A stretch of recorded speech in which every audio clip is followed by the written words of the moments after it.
아멘. 할렐루야. 오늘 저는 믿음으로 세상을 바꾸는 사람들이라는 제목으로 말씀을 잠깐 생각해 보길 원합니다.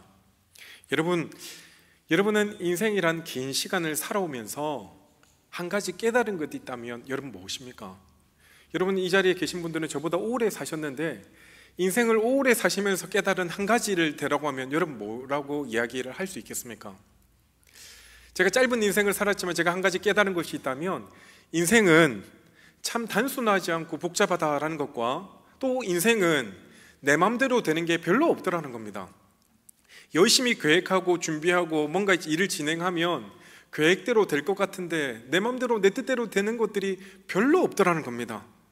그래서 늘 인생을 단순하게 살고 싶지만 이것 또한 내 마음대로 되지 않는다라는 것이죠.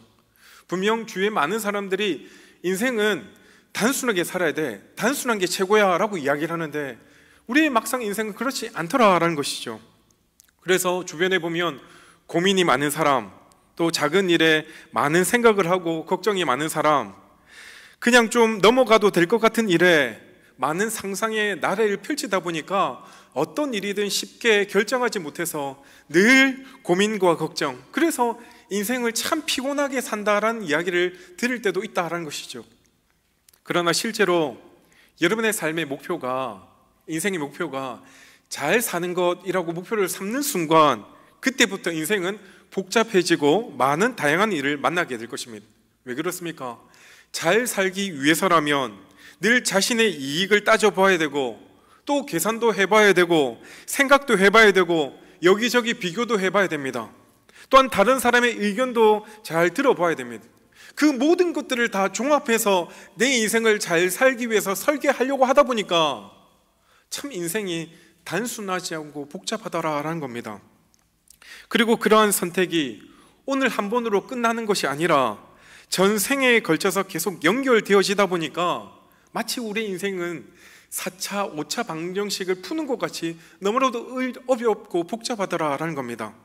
그러기에 우리 인생은 참 피곤하고 힘들게 사는 것이 우리의 인생이라고 할 수 있는 것이죠. 그러나 반대로 인생을 단순하게 살아가면 또 다르게 보면 인생은 심플할 수 있다는 겁니다. 저희 집의 셋째 아이가 지금 유치원에 다닙니다. 근데 유치원에 다니다가 어느 날 갑자기 집에 와서 하는 행동이 뭐냐면 모든 물을 못 쓰게 하는 겁니다. 화장실 물도 못 쓰게 하고 싱크대 물도 못 틀게 하는 겁니다. 그러면서 제가 뭐 물을 쓰려고 하면 혼자 중얼중얼 거리는데 뭐라고 하냐면 아빠 지구가 아파, 지구가 아파. 처음엔 이게 무슨 말인지 제가 정말 못 알아들어요.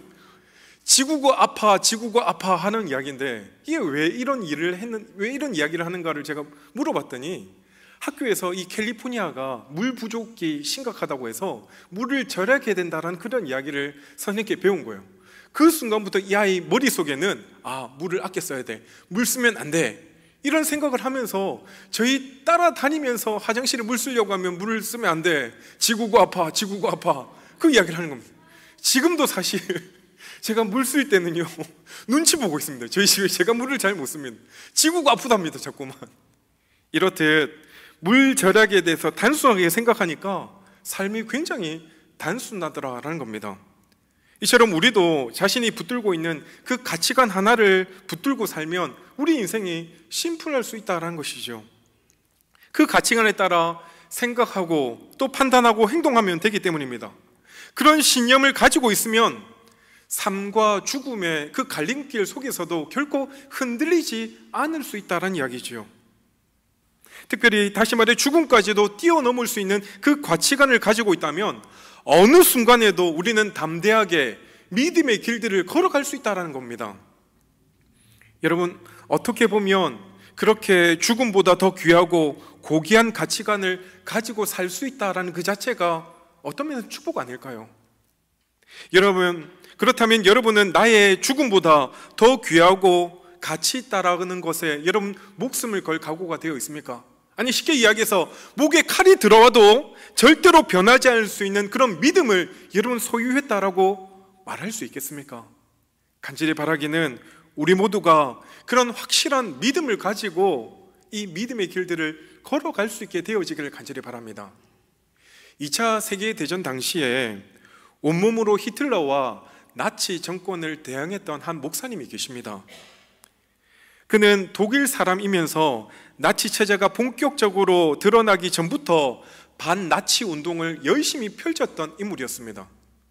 1921년 21살의 나이에 신학 박사학위를 받았습니다. 그러니까 굉장히 뛰어난 인재였지요. 그리고 1931년 베를린 대학에서 조직신학을 가르쳤던 수재였습니다. 그런데 점점 나치의 행포가 극심해지자 자신의 신변에도 점차 여러 가지 위험이 맞게 되어졌습니다. 그 순간 미국에 있는 유니온 신학교에서 자기 친구가 이 미국으로 건너와서 신학교에서 좀 가르쳐달라고 부탁을 받게 되었습니다.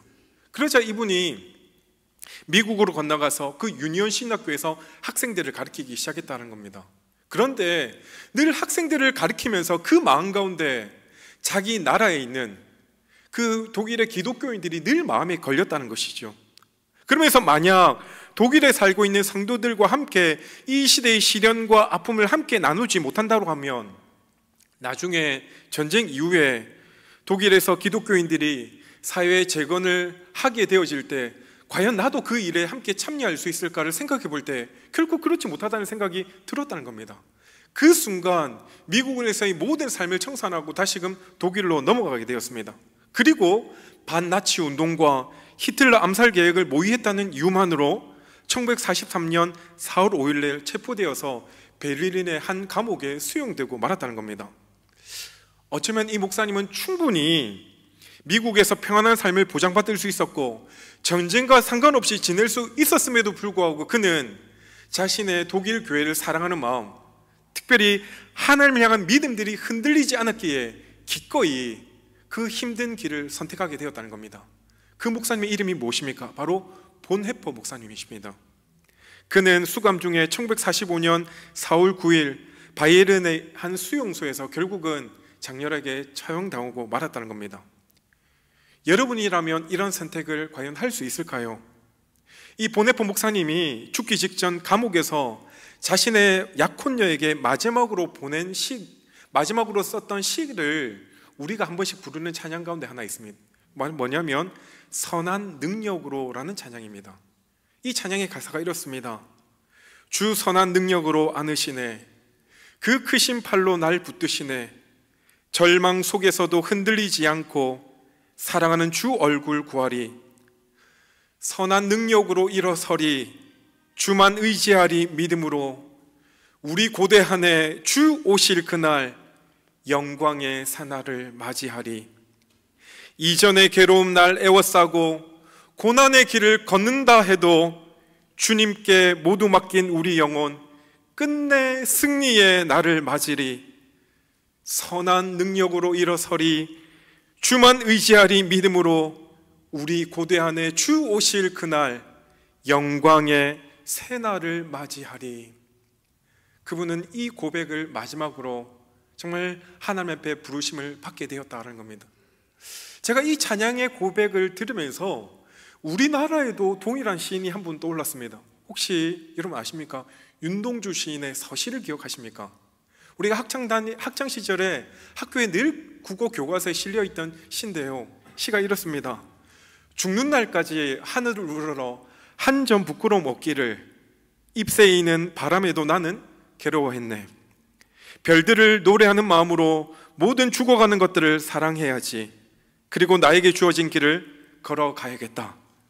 오늘 밤에도 별이 바람에 스치운다. 무엇이 이들로 하여금 이런 믿음들을 가지게 만들 수 있었을까요?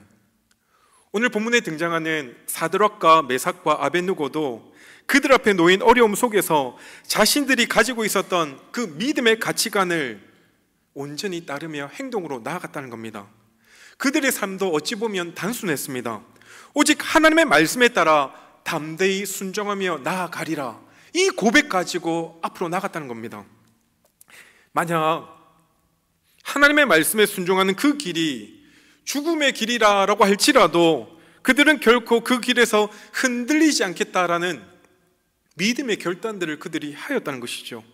그러므로 오늘 저와 여러분이 다니엘의 세 친구 사드락과 메삭과 아벳느고가 보여준 단순한 신앙의 모습을 통하여 믿음으로 세상을 바꾸는 사람들은 과연 어떤 사람인지 함께 생각해보고 우리 모두 다 믿음의 결단들을 해나갈 수 있는 저와 여러분의 삶이 되어지기를 간절히 바랍니다. 바벨론에 느부갓네살이라는 왕이 살았습니다. 그가 왕이 된 이후에 주변의 모든 나라들을 하나씩 점령하다 보니까 드디어 열강을 구축하게 만들었다는 겁니다. 당대 어느 누구도 이 왕을 당할 자가 없었다는 겁니다. 그래서 유다 왕 여호야김 3년에 이 바벨론 왕 느부갓네살 왕이 유다를 침범하게 되었고, 예루살렘을 포위하여 그 땅에 있었던 여호야김 왕과 그리고 많은 백성들을 포로로 끌려가게 되었다는 겁니다. 이때 느부갓네살 왕이 이 유다에 사는 백성들을 모두 다를 끌고 간 것이 아니라 그 가운데 좀 똘똘한 귀족 출신의 똘똘한 사람만을 먼저 데리고 갔습니다. 그리고 그들에게 왕의 교육과 언어를 가르쳐서 그들로 하여금 식민지 교육을 하기 위해서 먼저 1차적으로 그들을 데리고 갔다는 것이죠. 바로 1차 포로 때 다니엘과 그의 세 친구가 함께 끌려가게 되었다는 겁니다. 느부갓네살 왕은 바벨론 제국의 권위와 또한 왕의 위엄을 나타내 보이기 위하여 금 신상을 만들고 그 앞에 절하라고 했습니다. 바벨론 성 남쪽에 바로 두라 평지라는 곳에 커다란 금신상을 만들어 놓고 누구든지 나팔을 부는 소리가 들리거든 왕 앞에 절하라 라는 명령을 내리게 되었다는 것이죠. 만약에 이 명령을 어기게 되어지면 활활 타오르는 풀문불에 던져 죽이겠다라고 위험하였습니다. 드디어 금신상이 다 만들어졌고 제막식을 하는 날, 많은 사람들이 악기 소리가 울려 퍼지자 그 왕의 금신상 앞에 절하기 시작하였습니다. 이제 사드락과 메삭과 아벳느고가 절할 차례가 되었습니다. 그런데 이들은 그 왕의 금신상 앞에 절하지 않았다는 것이죠. 그 순간 평소에 그들을 시기했던 왕의 부하들이 왕에게 달려가 이 상황들을 보고하게 되었습니다. 이 일로 인하여 오늘 본문의 13절에 느부갓네살 왕이 어떻게 반응하고 있습니까? 13절을 보니까 느부갓네살 왕이 노하고 분하여 사드락과 메삭과 아벳느고를 끌고 오라 말하며 드디어 그 사람들이 왕 앞으로 끌려온지라. 지금 왕이 얼마나 그 일에 대해서 화가 났냐면 한 단어로 표현해도 될 만한 일에 노하고 분하여 두 단어를 통하여서 정말 엄청나게 화난 것을 표현해 주고 있습니다. 우리도 한 번씩 누군가 나에게 화를 돋구게 되면 어떻게 되어집니까? 그 순간 뚜껑이 열리고 눈이 돌아가고 목소리가 커지면서 얼굴이 시뻘개져 갖고 화를 삭히지 못하여 씩씩거리는 순간이 분명히 우리도 있지 않습니까? 저만 그렇습니까? 우리 모두가 그런 경험이 있지 않습니까? 지금 바로 느부갓네살이 그런 모습에 처해 있었다는 겁니다. 어찌 보면 이렇게 느부갓네살 왕이 화내는 것이 지극히 당연한 것처럼 보입니다. 왜냐하면 그는 지금 왕입니다.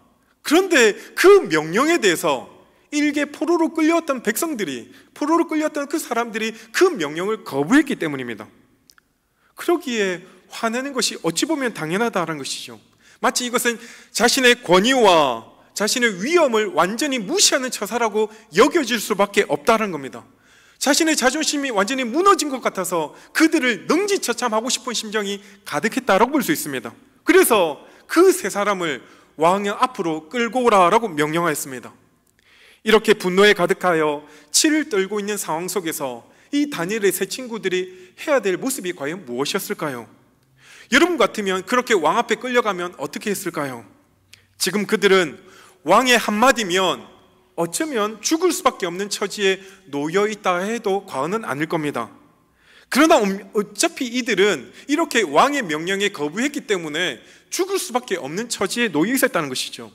우리가 읽지는 않았지만 다니엘서 3장 11절을 보면 그들을 고발했던 사람들이 뭐라고 이야기하냐면 누구든지 엎드려 절하지 아니하는 자는 맹렬히 타는 풀무불 가운데 던져 넣음을 당하리라 하지 아니하셨나이까.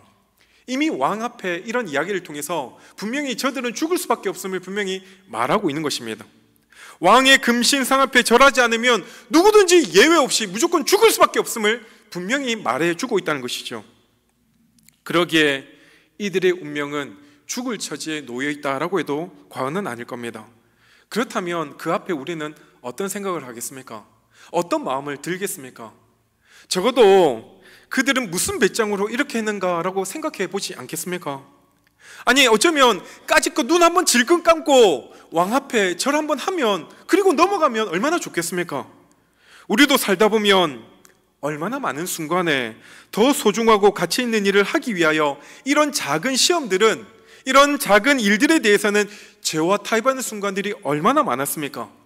그러면서 겉으로 포장하기를 2보 전진을 위해서 내가 지금은 1보 후퇴한다라는 좋은 명분을 삼아서 정말 죄와 타협하는 순간들이 많더라는 겁니다. 그런데 지금 그들은 다른 것도 아니고 왕 앞에 절하는 것입니다. 우리가 생각했듯이 마음이 중요하지 않습니까? 형식은 중요하지 않기 때문에 그냥 왕 앞에 한번 절하고 그냥 넘어가 버리면 얼마나 좋겠습니까? 그냥 툴툴 털고 일어나서 하나님, 제가 잘못했습니다, 회개합니다 라고 이야기하면 하나님도 어느 정도 용서해 주지 않겠습니까? 그런데 그들의 마음이 걸렸습니다. 뭔가 그들의 마음이 전혀 내키지 않았다는 것이죠. 무엇이 내키지 않았을까요? 바로 하나님의 말씀이었습니다. 특별히 그 말씀 가운데 십계명, 나 외에는 다른 신을 섬기지 말고 그 앞에 절하지 말라라는 이 말씀이 그들의 마음을 치게 되어졌다는 것이죠.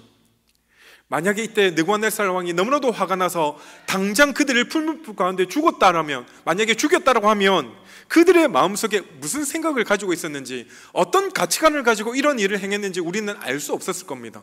그런데 왕은 그들에게 다시 한 번 더 기회를 주었습니다. 바로 15절에 보니까 이제라도 너희가 준비하였다가, 무슨 말입니까? 그 뜻을 되돌리라는 겁니다. 더 늦기 전에 다시 한 번 너희에게 기회를 줄 테니까 그 마음을 돌이키라는 겁니다. 지금 우리는 그 뜨겁게 타오르는 풀무불을 볼 수 없습니다. 아니, 어쩌면 그것이 얼마나 뜨거운지 사실은 알지 못합니다. 그러나 당시 사람들은 그것을 눈앞에 보고 있었습니다. 시각적 효과는 여러분 굉장히 무서운 겁니다. 당장 우리 눈앞에 펄펄 끓는 용량이 있다고 봅시다. 그리고 죽을래 절할래 라고 우리한테 요구한다라고 하면 그 앞에 과연 절하지 않을 사람 우리 중에 몇 명이나 되겠습니까? 그렇게 시각적 효과 앞에서 무섭게 엄벌을 막 처할 것처럼 몰아가고 있으니까 대부분의 사람들은 무서워서 그 앞에 절할 수밖에 없었을 겁니다. 그런데 이제라도 그들은 굴복하며 왕의 신상 앞에 절하기만 하면 어떻게 된다고요? 살 수 있습니다. 그런데 그들이 어떻게 하겠습니까? 초대교회 당시 사도들이 대부분 다 순교하였고, 그 사도들의 신앙을 이어받아서 복음을 전거했던 사람들을 가리켜 속사도들이라고 이야기합니다. 그리고 그들이 교부들이 되었습니다. 그래서 그 시대를 가리켜 1세기 이후부터는 교부시대라고 이야기합니다. 그 속사도들 중에서 가장 유명했던 사람이 어떤 사람이냐면 2세기 중반에 활동했던, 바로 서머나 교회에 담임했던 폴리갑이라는 목사님이셨습니다. 그는 어떤 경우에도 복음을 타협하지 않고 정도의 길을 걸어갔기 때문에 많은 사람들의 칭송과 인정을 받았던 사람이었습니다. 그런데 어쩔 수 없이 이 서머나 지역에도 복음을 믿는 것 때문에 많은 핍박과 어려움이 당하게 되었습니다. 근데 놀랍게도 이 폴리갑이 서머나 교회를 얼마나 잘 아름답게 키워갔던지 그 핍박 앞에서 대부분의 성도들이 그 핍박을 무서워하지 않고 오히려 이것이 복음의 확장의 계기가 되는 줄 알고 믿음으로 반응하며 나아갔다는 겁니다. 안타깝게도 이 폴리갑도 그 복음을 전하다가 결국은 감옥에 갇히게 되었습니다. 그런데 이 서머나 지역에서는 복음을 전하다가 감옥에 갇히게 되어지면, 기독교를 믿게 되어지면 화형에 처하는 일들을 할 수밖에 없었다는 겁니다. 그런데 이 서머나 지역을 통치했던 이 통치자가 서머나의 폴리갑의 평소의 명성이 자자했고 많은 사람들에게 인정을 받았기 때문에 그를 살려주고 싶은 마음이 있었습니다. 그래서 그를 이렇게 해유했습니다. 딱 한 번만 예수를 모른다라고 부인하면 앞으로 어떤 일이 있어도 네가 무슨 일을 할지라도 내가 다 용서해 주겠다. 딱 한 번만 예수를 모른다라고 부인하라 라고 요구를 했다는 것이죠. 여러분, 바로 죄의 유혹이 딱 한 번으로 우리에게 다가오고 있다는 것을 여러분 잘 아시죠? 딱 한 번만 마셔봐, 딱 한 번만 피워봐, 딱 한 번만 가봐, 딱 한 번만 하면 내가 더 이상 요구하지 않을게. 그런데 우리가 아는 것처럼 그 한 번의 유혹이 2번이 되어지고 3번이 되어지면 결국은 우리는 그 죄에서 빠져나올 수가 없었다는 겁니다. 마찬가지로 이 폴리갑도 그 딱 한 번의 유혹에 대해서 담대히 물리치고 참 유명한 유언을 남기게 되었습니다. 뭐라고 이야기했습니까? 86년 동안 예수님은 나를 단 한 번도 모른다 하지 않느냐 하셨는데 내가 어떻게 그분을 모른다고 할 수 있겠느냐? 나는 끝까지 주님을 믿겠노라 라고 고백하시면서 담담히 그 화형의 처형을 받았다는 사실입니다. 오늘 본문에서 왕의 말을 들은 사드락과 메삭과 아벳느고도 지금 그들은 생사의 갈림길에 놓여 있습니다. 이것은 그들 스스로 자초한 일이기도 합니다. 고집을 세게 부린 결과라고 할 수 있지요. 그러나 지금이라도 살고 싶으면 그 고집을 잠시 내려놓으면 되었습니다. 그러면 그들이 살 수 있는 기회가 주어졌다는 것이죠. 그런데 그들은 뭐라고 고백하고 있습니까? 16절 말씀에 보니까 마지막에 뭐라고 합니까? 우리가 이 일에 대하여 왕에게 대답할 필요가 없나이다. 지금 삶과 죽음의 갈림길에서 어떤 결정을 하든지 좀 신중하게 고민할 필요가 있지 않겠습니까? 그런데 그들은 이 일에 대하여 더 이상 말할 필요가 없습니다. 더 이상 우리는 고민도 하지 않고 결정이 이미 내려졌습니다 라고 고백하고 있는 것이죠. 그들은 이미 자신의 삶의 가치의 최고가 바로 하나님의 말씀이라는 것을 그 마음속에 깊이 새기고 있었습니다. 그래서 생사의 갈림길 앞에서 조금 더 살자고 왕의 요구에 대해서 자신의 신앙의 지조를 저버리지 않기로 단단히 각오하였다는 사실이죠. 그러면서도 그들은 뭐라고 고백하고 있습니까? 하나님이 살아계시다라고 하면 우리를 풀무불 가운데서도 건져내시리다 라고 17절에 고백합니다.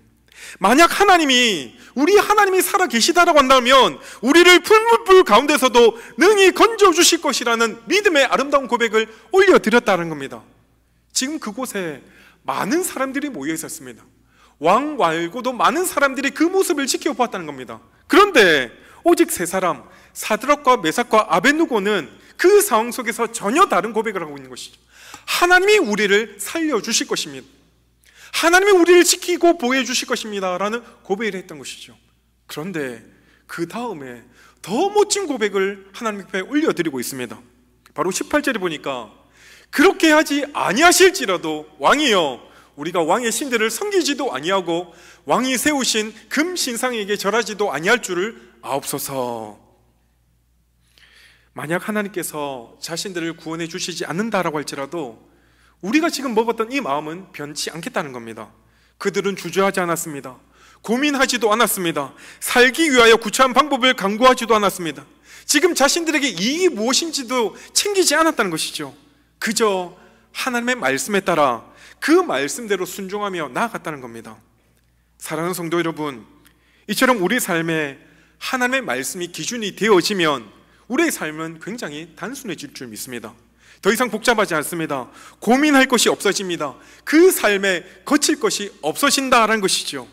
그러나 반대로 생각하는 순간, 고민하는 순간 말씀에 많은 것들을 생각하기 마련입니다. 다른 길을 염두에 둘 수밖에 없는 것입니다. 나에게 이익이 되는 일을 생각하기 마련이라는 것이죠. 그리고 다른 사람의 시선과 다른 사람의 비판을 의식하며 나아간다는 순간 우리는 말씀 앞에 사로잡힌 삶을 살아갈 수 없다는 것이지요. 그러나 그들의 생각과 그들의 가치관은 이미 정립되어졌습니다. 생사의 갈림길 앞에 두고 다시 자신에게 묻는 그 질문 앞에 이런 지하에 거절하며 우리는 믿음의 길을 걷겠다. 죽으면 죽을지라도 끝까지 우리는 이 믿음의 길을 걸어가겠다. 왕 앞에 절하지 않겠다라고 고백하고 있었다는 것입니다. 저는 어제 말씀을 준비하면서 어제 아침이 참 저에게 소망이 되어졌습니다. 어제 아침에 우리 교회에서 행복나눔 전도주일 10월 26일 날 있을 행복나눔 전도주일을 위해서 1차로 우리 구역장, 부구역장이 전도를 나갔습니다. 이 일에 우리 신무장로님들도 함께 동행하였습니다. 담임 목사의 말 한마디 앞에 구역장과 부구역장, 신무장로님들이 함께 움직이는 모습을 바라보며 제가 속으로 어떤 생각이 들었냐면 이번 10월 26일 행복나눔 전도축제는 된다. 분명히 이건 된다. 많은 사람들이 오고 안 오고는 중요한 것이 아니라 이미 그 일들을 위해 우리가 기도하고 함께 구역장과 부구역장들이 이미 마음에 다짐을 하고 목사님이 가자고 했을 때 나서는 행동을 하는 순간 이 일은 무조건 하나님께서 기뻐하신 일이 되어질 수 있겠구나. 간다고 복음을 전한다고 전도지 나눈다고 얼마나 많이 오겠습니까?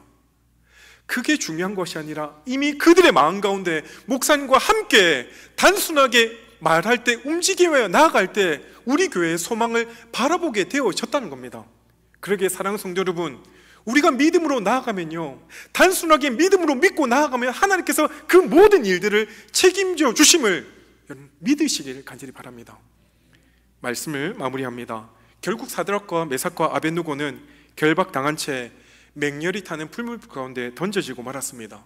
그런데 이 순간 하나님이 짠 하고 나타나서 그들을 건져주시고 많은 사람 앞에서 내가 왕이야, 내가 하나님이야, 참신이야 라고 말씀하셨으면 얼마나 좋았을까요? 그런데 그렇게 하지 않으셨다는 겁니다. 그 다음은 그저 하나님께서 하실 부분이라는 겁니다. 건져주시면 감사하고 죽이셔도 할 수 없다는 겁니다. 중요한 것은 그들이 풀문불 가운데 던져지기까지의 그 과정이라는 겁니다. 바로 전도하는 그 과정들을 하나님께서 기뻐 받아주신다는 것이죠. 끝까지 하나님 말씀 붙들고 갔던 이들처럼 내가 살아서나 아니 죽어서나 그저 하나님 말씀대로 살아가고 싶었던 그 사드락과 메삭과 아벳느고의 마음을 하나님께서 기쁘게 받아주셨다는 겁니다. 여러분, 지금 이 위기의 순간을 잠깐 넘기고자 조금 더 살고 싶어서, 정말 그 위기의 순간을 벗어나고 싶어서 하나님을 모른다 등져버리지 않는 저와 여러분이 되길 바랍니다. 적어도 우리가 말씀으로 살아간다는 것은 그 말씀 앞에 우리 모든 삶을 온전히 순종한다라는 의미가 있다는 겁니다. 주위에 아무리 방해가 있다고 해도, 누가 뭐라고 할지라도 나는 이 믿음의 길을 정할기에 끝까지 이 믿음의 길을 온전히 걸어가겠다라고 각오할 때 하나님께서 그 인생을 책임져 주시고 그의 삶을 형통한 길들로 인도해 주신다라고 약속해 주셨습니다. 간절히 바라기는 이런 사람들이 바로 히브리서 11장 38절에서 말씀하는 이런 사람들을 세상이 감당치 못하느니라 라고 하셨습니다. 정말 우리가 이 믿음의 길을 걸어갈 때 이 세상이 우리를 감당치 못하게 되어지는 역사가 일어나게 될 줄 믿습니다. 오늘 말씀을 통해 사드락과 메삭과 아벳느고가 믿음의 결단을 하며 하나님의 말씀에 순종하며 나아갔던 것처럼 우리 모두도 하나님께서 우리에게 말씀하신다면 그 말씀에 믿음으로 나아가 이 세상을 변화시키며 살아가는 저와 여러분의 삶이 되어지기를 주의 이름으로 간절히 축원드립니다. 아멘. 이 시간 우리 함께 주신 말씀을 기억하며 내게 있는 향유값 함께 찬양합니다.